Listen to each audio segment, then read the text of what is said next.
وقال رب اوزعنی ان اشکر نعمتک التی انعمت علی وعلی والدی۔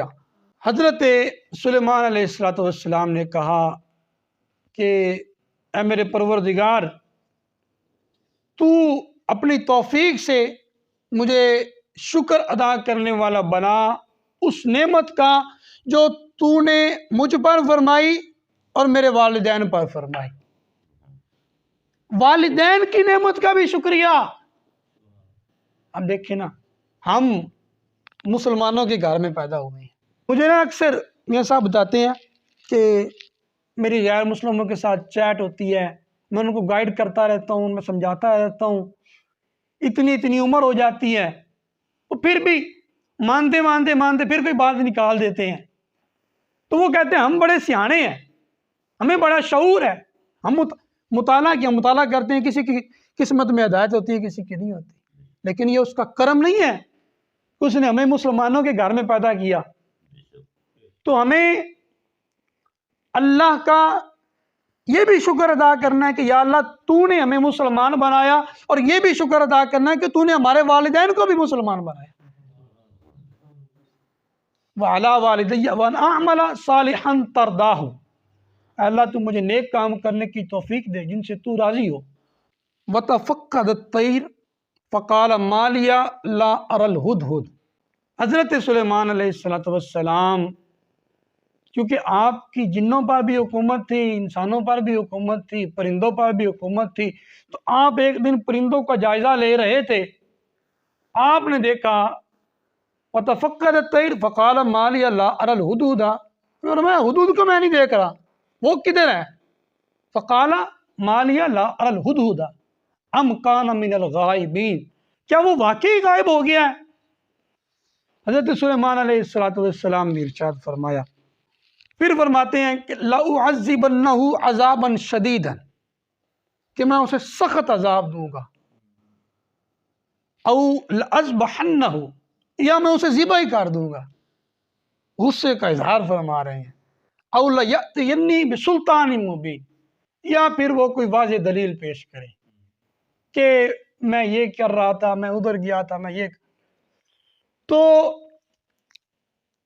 اب آپ کو بڑا اس پہ غصہ، اور آپ اس پہ بڑے گرم تھے، اس لیے کہ وہ آپ کو عزیز بڑا تھا، آپ اس سے محبت بڑی فرماتے تھے۔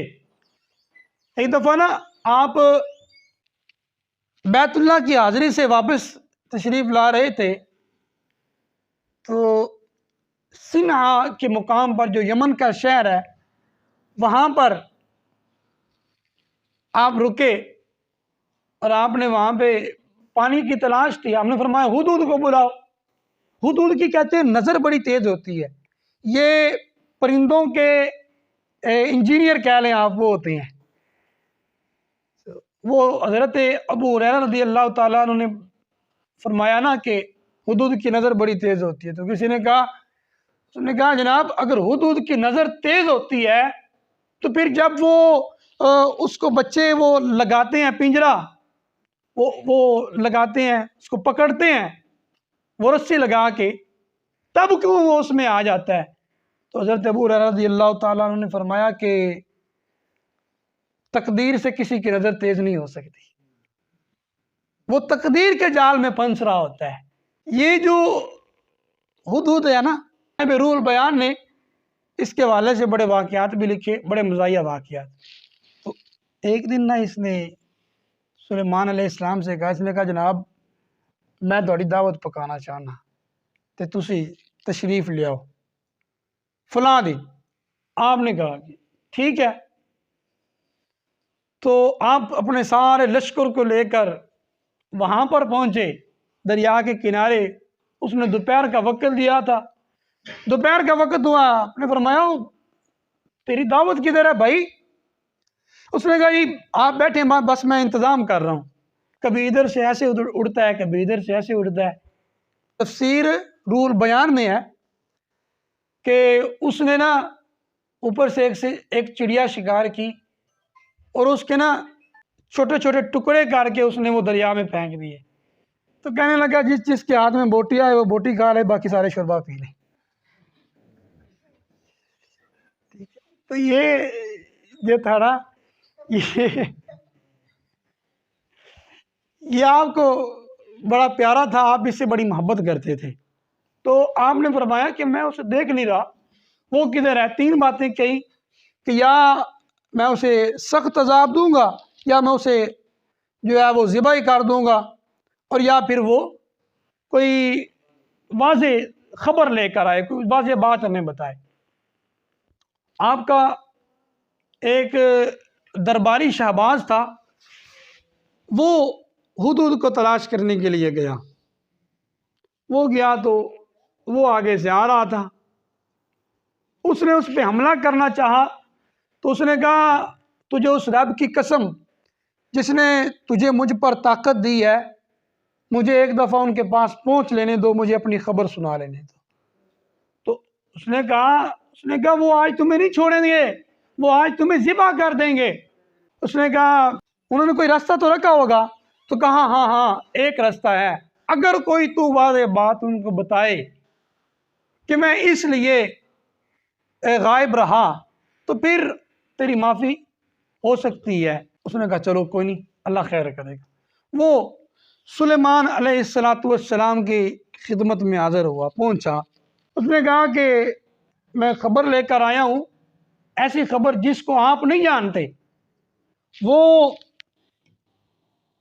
ایک عورت ہے اور وہ حکومت کرتی ہے، اس کی حکومت بڑی زیادہ ہے، اس کے پاس ہر چیز ہے، اللہ نے اس کو ہر چیز عطا کر رکھی ہے، اور اس کے پاس بڑی فوجیں ہیں، اور اس کے پاس ایک بہت بڑا تخت ہے۔ وہ تخت کیسا ہے؟ کہا کہ وہ 40 ہاتھ لمبا ہے، 80 ہاتھ چوڑا ہے، اور 30 ہاتھ اونچا ہے، اور 7 اس کی منزلیں ہیں، اور سونے اور چاندی اور قیمتی دھاتوں سے بنا ہوا ہے، اور قیمتی موتی اس کو لگے ہوئے ہیں۔ یہ اس نے آپ کو وہ تخت کے بارے میں بتایا کہ تخت اس طرح کا ہے۔ تو وجدتها وقومها یسجدون للشمس، اس نے کہا کہ جناب وہ جو ہے نا وہ سورج کی پرستش کرتے ہیں، اللہ کے سوا کو پوجتے، اللہ کی وہ عبادت نہیں کرتے، سورج کی عبادت کرتے ہیں، اور وہ بالکل بھولے ہوئے لوگ ہیں۔ تو سلیمان علیہ السلام نے فرمایا کہ پتہ چل جاتا ہے کہ تو جھوٹ بول رہا ہے یا سچ بول رہا ہے، ابھی پتہ چل جائے گا۔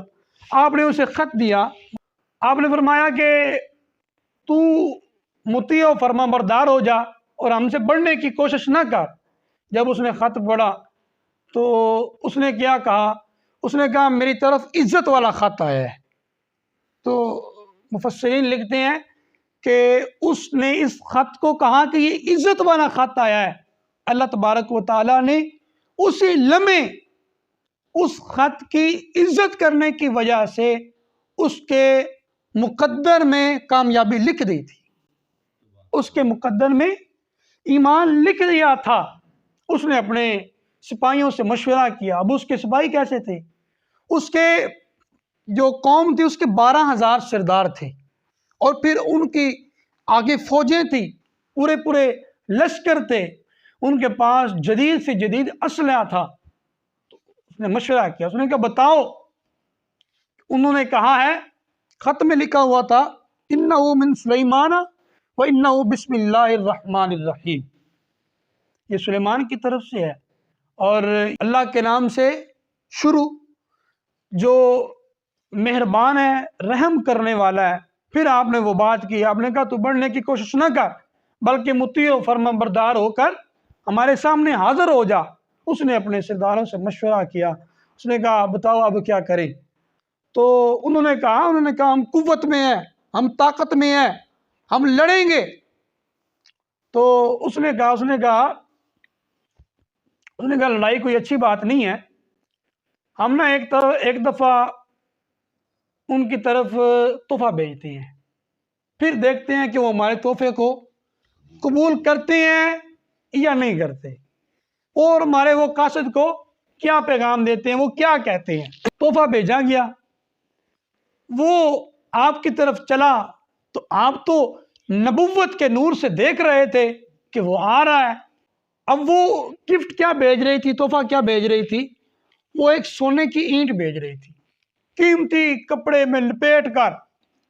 آپ نے اپنے جنوں کو حکم دیا، فرمایا 1000 اینٹ لاؤ سونے کی۔ بھائی وہ ایک بھیج رہی تھی، آپ نے 1000 منگوا لی۔ وہ آ گئے، آپ نے فرمایا یہاں نیچے بچھا دو، وہ اینٹیں نیچے بچھا دی گئی۔ وہ جب وہ لے کر آیا، اب اس نے تو بڑا شرمندہ ہونا تھا کہ میں تو بڑی اپنی طرف سے لے کر جا رہا ہوں، بڑی اہم چیز، اور یہ کیا؟ جو اللہ کے بندے ہوتے ہیں نا، ان کی نظر میں یہ مال دولت کی اہمیت نہیں ہوتی۔ یہ میں نے واقعہ پڑھا، علاء الدین خلجی، اس کی بڑی کوشش تھی کہ میں حضرت خواجہ نظام الدین اولیاء محبوب الہی سے ملاقات کروں، ساری زندگی تڑپتا رہا۔ ایک دن نا اس نے پیغام بھیجا تو آپ نے فرمایا تم مجھے تنگ نہ کیا کرو، میں نے تمہیں کہا کہ میں نے تم سے ملاقات نہیں کرنی، نہ آیا کرو میرے پاس، نہ آنے کی کوشش کرو۔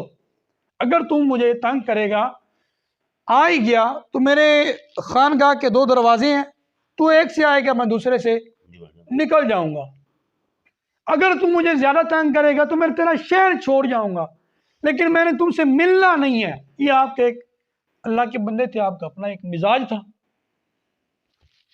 وہ بڑا تیز تھا، ایک دن اچانک نا آپ کی خانقاہ کے پاس پہنچ گیا۔ وہ جو مرید ہوتے ہیں وہ اپنے پیر پر جان نچھاور کرتے ہیں، وہ کہتے ہیں جو کچھ ہے میرا پیر ہے۔ وہ اگلی بات الگ ہے کہ پیر نیک ہے، پیر کو فکر ہے یا نہیں ہے، یہ ایک بات الگ ہے۔